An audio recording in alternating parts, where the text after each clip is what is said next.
Hi, I'm Dave Siddon, Executive Director here at Wildlife Images with one of our reptile patients, and with Lindsay, who's our clinic supervisor at Wildlife Images.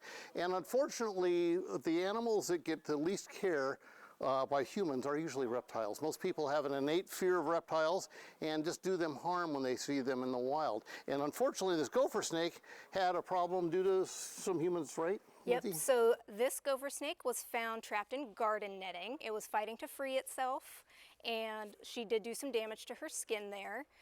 Luckily, after some iodine cleaning, some silver cream, and some antibiotic injections, she's gone through 2 sheds, and those wounds have healed up nicely, and she's just about ready to head back home. And the gopher snakes are a very maligned species. Most people that see a gopher snake or they're afraid of snakes think of them as rattlesnakes just because they're brown, dark brown and light brown and all that.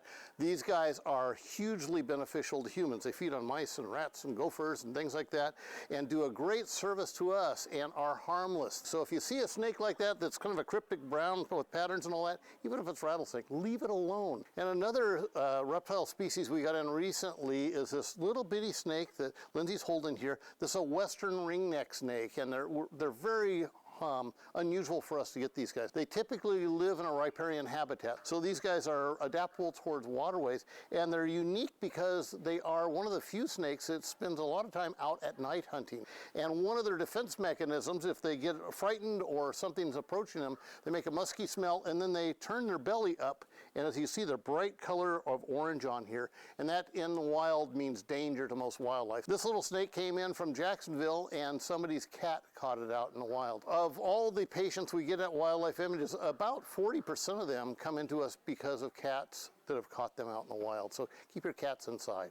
So if you'd like more information about Wildlife Images, how you can become a donor, a volunteer, a member, or put us in your estate planning, log on to our website, which is wildlifeimages.org, and you get all the information right there. So we'll look forward to seeing you next time on another episode of Walking the Wild Side. Hopefully our western ringneck snake will be out in the wild by then.